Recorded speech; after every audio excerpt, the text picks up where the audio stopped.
Bien, vamos a empezar con la mesa 5 titulada El derecho a través de los siglos.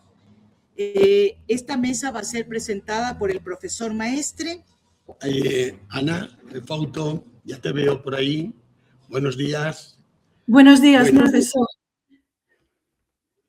Realmente para mí es un honor el que pasemos ahora, que podría haberlo hecho ella mucho mejor que yo, Ruth, a presentar la mesa del derecho a través de los siglos.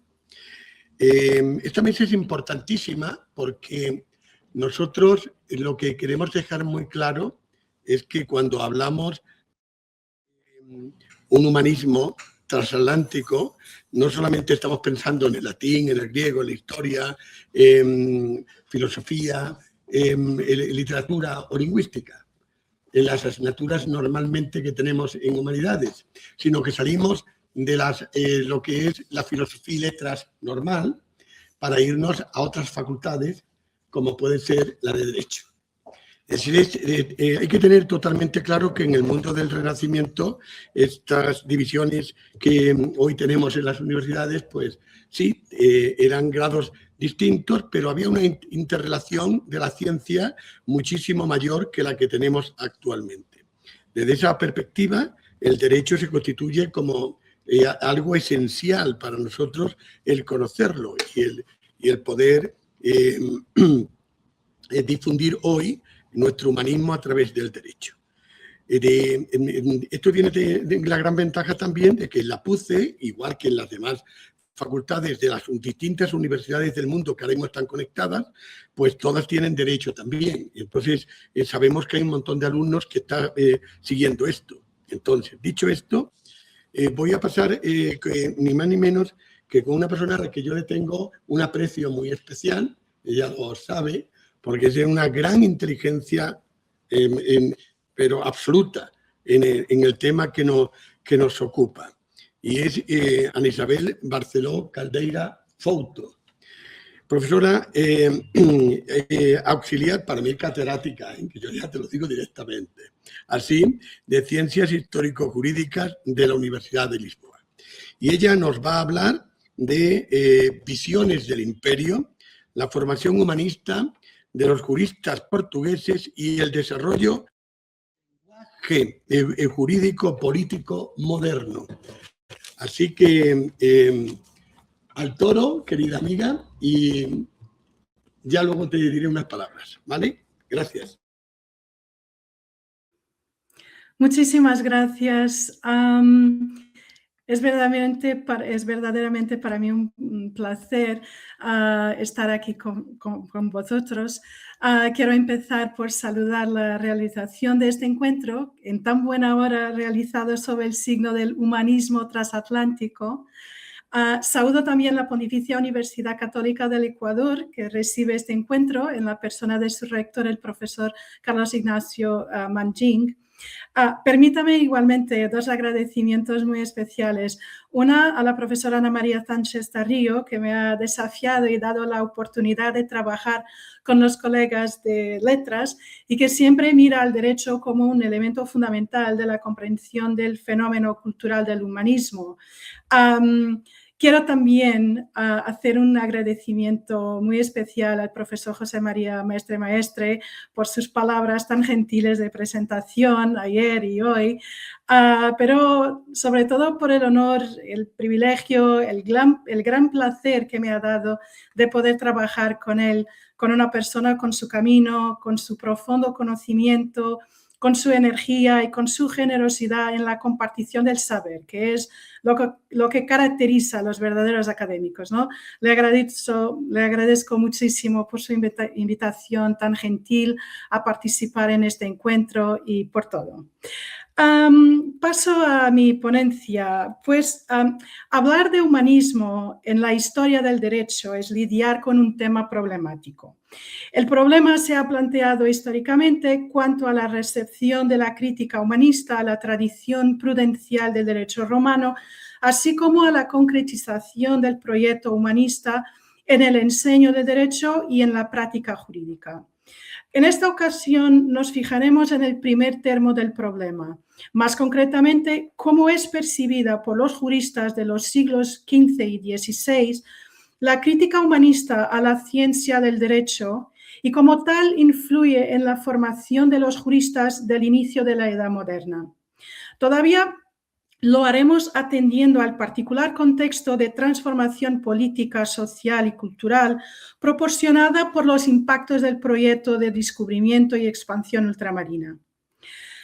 La problematización de la perspectiva histórico-jurídica de la formación de los portugueses en los Studia Humanitatis en los siglos XV y XVI puede plantearse desde luego en dos ámbitos nucleares.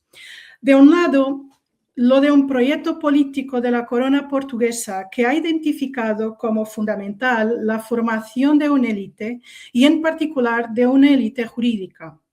Al otro lado, el del impacto que las propuestas humanistas han traído a la comprensión del derecho en cuanto a orden normativa, en cuanto a ars o ciencia y consecuentemente en cuanto a su enseño.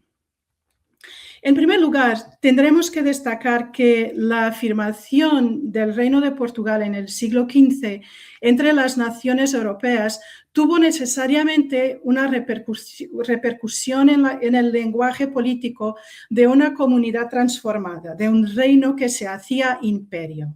Sobre el uso de este concepto de imperio volveremos adelante.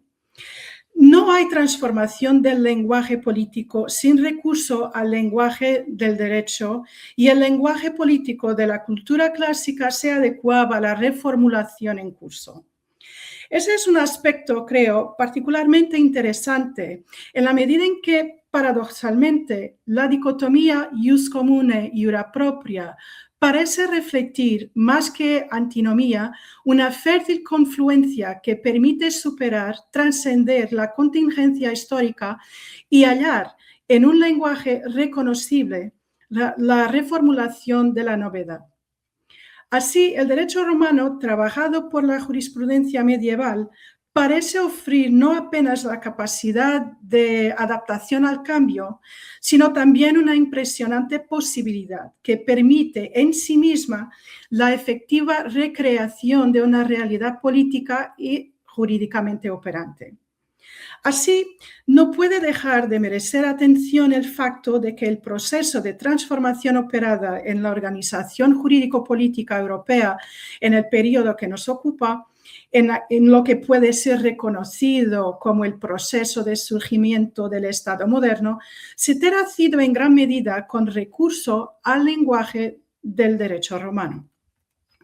No hay, pues, alteraciones de hondo en la formación de los juristas del Renacimiento cuanto a los contenidos fundamentales, el derecho romano y el derecho canónico, las pilastras del ius comune, organizados en grandes cuerpos compilatorios, en lo que el derecho canónico ha mimetizado al derecho romano, y que han permitido, por su vez, el desarrollo de un otro corpus fundamental, el de la tradición comentarista, que se consubstancia en la communis opinio, en la propia fuente de derecho aplicable. La preferencia de los juristas portugueses por los estudios italianos no es una mera continuación de la preferencia medieval por las facultades italianas de leyes y de cánones, como las de Siena, Padua, Pavía y Bolonia, durante los siglos XIV y XV, incluso después de la creación del estudio general en Lisboa a finales del siglo XIII, y que se traducía, por ejemplo, en la fuerte presencia de juristas portugueses formados en Bolonia en los cumbres de la administración de Don João I desde 1385. El desarrollo del humanismo en Italia es, pues, un fenómeno que he vivido de perto por los portugueses que ahí estudiaban. Se trata del reconocimiento del programa humanista como factor de perfeccionamiento de la formación con efectos provechosos al ejercicio de sus actividades. Véase el ejemplo de Vasco Fernández de Lucena, jurista que integra en 1435 la embajada del rey de Portugal al Concilio de Basilea y que decide perfeccionar su capacidad oratoria recurriendo en Italia al humanista Poggio Bracciolini. El mismo sentimiento es reforzado por la importación de mestres italianos para la formación de la élite de la corte portuguesa, bien representado por la venida a Portugal de Mateus Pisano como mestre de Don Afonso V, o de Cataldo Sículo, que se encontraba en el reino ya en 1488, llamado por Don Juan II, nuestro orador, y a quien sería confiada la educación de su hijo, Don Jorge, no solamente en las letras, sino que también en las leyes. Especialmente reveladora es la decisión del canciller de Don Juan II, el doctor João Teixeira, de enviar a sus hijos a estudiar en Italia, con el aplauso del rey, bajo la orientación de Angelo Poliziano. El estudio de las literae antecedería el estudio del jus civile. Los casos referidos ilustran no solamente una intención subyacente al programa político de renovación de la formación de élite del reino, notorio ya en el siglo XV, pero revelan un aspecto fundamental en la caracterización del humanismo. No pudiendo aquí discorrer mucho sobre la crítica del concepto de humanismo y de sus posibles y diversas acepciones e iteraciones, seguimos la lección de Ana María Tarrío en la identificación del trazo fundacional y común a los diversos humanismos italianos y europeos, en un determinado concepto de educación fundado en la nueva aproximación y interpretación de los autores griegos y latinos y de la propia antigüedad. El revocare ad pontes es, pues, el movimiento común a la Europa humanística, la sua reductio omnium ad unum.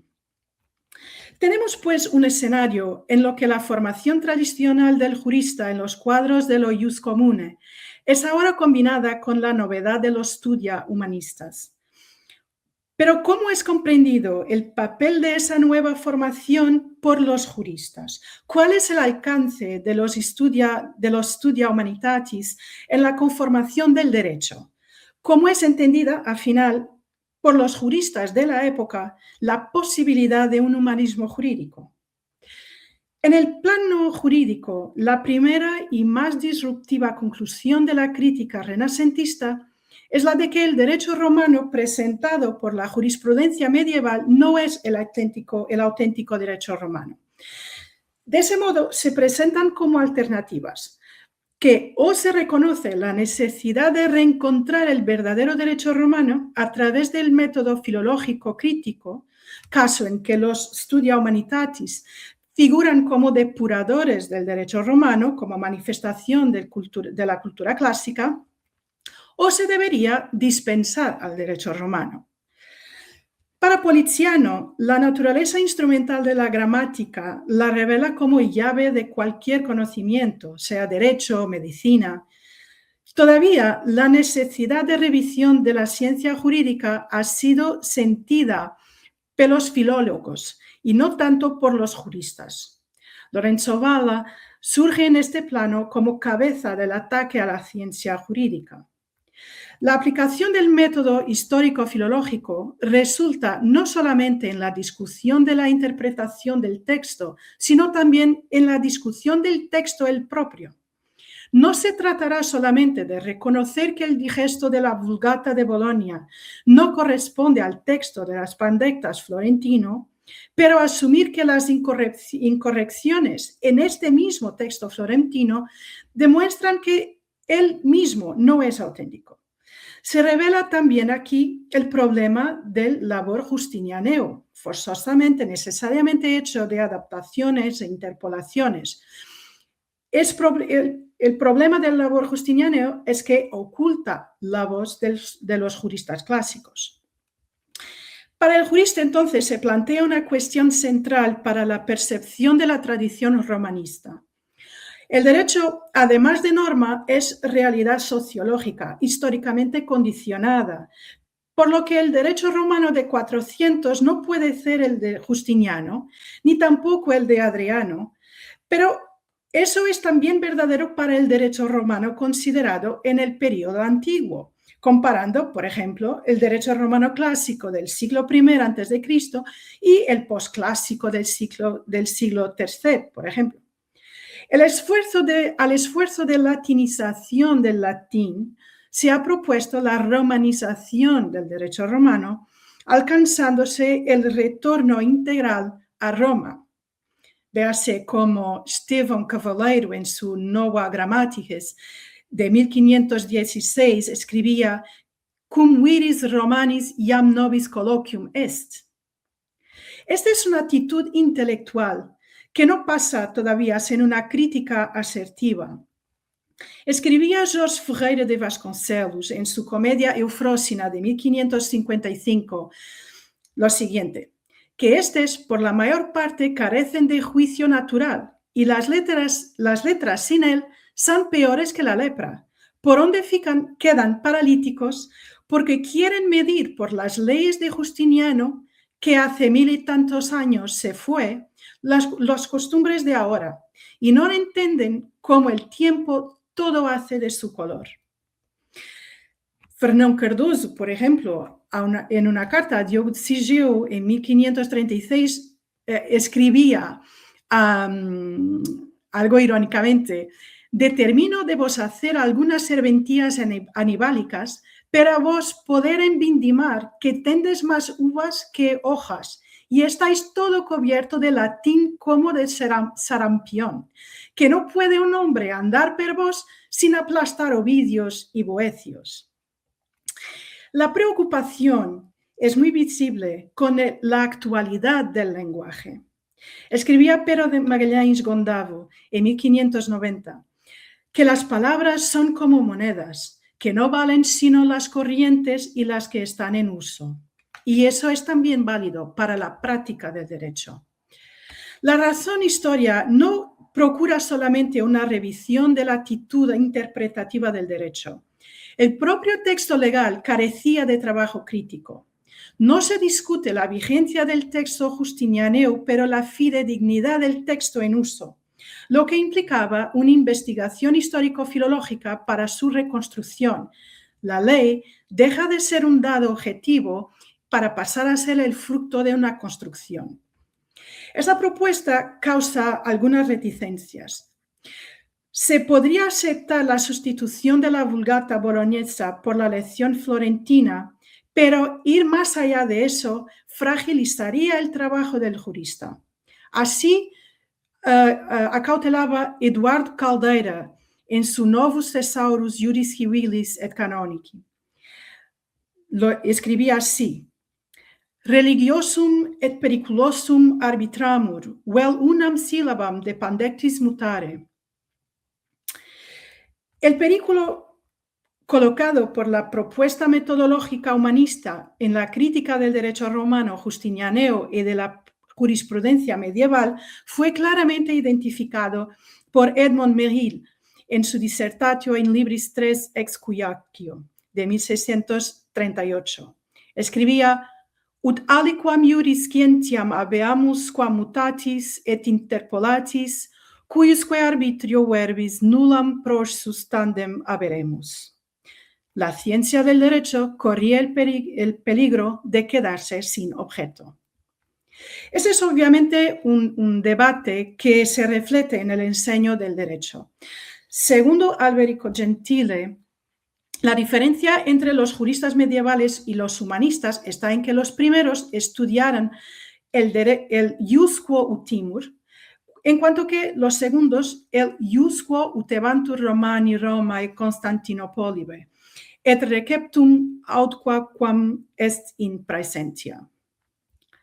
Siguiendo la síntesis de Spinoza Gomes de Silva, la oposición entre el mos gallicus y el mos italicus está en que el primer, haciendo del método histórico un método de finalidad interpretativa, procuraba el deber ser en el facto histórico que lo consubstanciaba. El segundo, el mos italicus, lo tentaba merced de la relacionación lógica y conceptual de las normas entre sí. Al contrario de hoy, en que la disputa no se verifica entre romanistas y civilistas porque los fines y los objetos son diferentes, al siglo XVI, tanto el método histórico como el dogmático tienen lo mismo objeto, interpretan un mismo corpus de derecho. Si el propósito de revocare ad fontes coloca el desafío de la determinación del objeto, de las fuentes del derecho, también es verdad que los juristas humanistas defienden la autonomización del derecho face a las bonae literae, justificando igualmente una defensa de la valoración de Bartolo y del corpus jurisprudencial medieval que representa. Véase el caso paradigmático de Luis Teixeira. Discípulo de Poliziano, lector de Suetonio, de Quintiliano, de Aristóteles, probablemente en el curso del 1490 y 91, estudiante de Derecho, primero en Siena y rápidamente indo a Bolonia, donde ha estudiado 5 años con Bartolomeo Socino, ha sido también profesor de Derecho Civil en Ferrara durante 2 años. En su comentario De Rebus Dubis de 1507, apunta para la diversidad de opiniones que oculta la verdad y que al refugiarse en la communis opinio abdica de la búsqueda de la verdad. Pero también nota que el dominio del texto a través de la crítica filológica no es por sí mismo suficiente para conocer el derecho. Se asume como continuador de Bartolo, pretendiendo irse más allá de Bartolo, pero partiendo de Bartolo, sin quedarse todavía limitado por la opinión del comentador y asumiendo también la crítica del autor cuando del discuerda. Alciato, en 1529, en su De Verborum Significatione, ha identificado las bonae literae como instrumentales al derecho e insuficientes por sí solas para la comprensión y la práctica de derecho, criticando los ataques de gramáticos como Valla a Bartolo y a Curcio. Como Valla es crítico de Justiniano, pero reconoce a la ciencia jurídica medieval, máxime a Bartolo, ter superado la legum silva de las obras justinianeas y elaborado una dogmática sobre ese objeto, creando el Ius Nostrum. El núcleo del problema que afecta la crítica humanista de la ciencia jurídica medieval es particularmente identificada en el siglo XVI por el jurista portugués Aires Pinhel, que la teoría y la práctica son inseparables en el derecho y que la verdad del derecho solo es concebible de acuerdo con la utilidad de su aplicación. Esa simbiosis entre la comprensión teórica del derecho, el enseño del derecho y la práctica del derecho son esenciales para comprender la respuesta de los juristas, incluso aquellos formados en las bonae literae, a la crítica de los humanistas filólogos. Pero la importancia de la formación humanista no es negada y se va a reflejar en el labor jurídico de este periodo. Volvamos a la primera consideración con que hemos introducido este excurso. La afirmación del Reino de Portugal en el siglo XV entre las naciones europeas, la repercusión que eso tiene en el lenguaje político de una comunidad transformada, que de un reino se hace imperio, y de que no hay transformación del lenguaje político sin recurso al lenguaje del derecho, y que el lenguaje político de la cultura clásica se adecuaba a la reformulación en curso. Un ejemplo especial de este uso es lo que se verifica en las oraciones de obediencia presentadas a los pontífices por los reyes de Portugal. A un tiempo acto jurídico y tipo literario, esas oraciones nos presentan un interesantísimo objeto de estudio de la conformación de una imagen de la nación proyectado ante la comunidad internacional a los inicios de la Edad Moderna. En ellas se halla no solamente la autoexaltación de la actividad desarrollada en pro de la comunidad cristiana, sino también la apología del papel de la nación de pendorlendario de formación de una mitología nacional y especialmente para lo que nos llama la atención en la recepción de la cultura clásica en un contexto jurídico, la presentación de una síntesis interpretativa de la historia de Portugal en el proceso de reunificación del género humano. Así sucede que desde el siglo XV se hallan en estas oraciones las primeras referencias al factor del mundo moderno que son los descubrimientos. En la oración de obediencia presentada en 1485 a Inocencio VIII por el jurista y humanista Vasco Fernandes de Lucena, canciller de la Casa do Cível de Don Juan II. Esa dimensión de los descubrimientos en que se presenta la conciencia imperial que se proyecta en el plano espiritual es visible también en las oraciones presentadas por el insigne humanista portugués Aquiles Tasso, en las oraciones proferidas en 1560 a Pío IV, en 1574 a Gregorio XIII. En la primera, entre otros hechos dignos de nota de los portugueses, de los pueblos conquistados y conducidos a la fe, por ejemplo, incluye la creación de escuelas públicas de belas letras. En sus oraciones se reconoce el eco de la interpretación política de la historia presente, por ejemplo, en la Eneida de Virgilio, y la conciencia imperial también de carácter espiritual que supera la fórmula jurídico-política del imperium y que trasciende el espacio y el tiempo. Recuperemos a concluir el tópico del Orbis Latinus que introducía la ponencia del profesor Eduardo Engelsing. La locución es muy adecuada a traducir la realidad que corresponde a un nuevo momento de comunicación y de reunificación del género humano, que está también presente como tópico en la literatura jurídica de humanistas portugueses. Muchísimas gracias.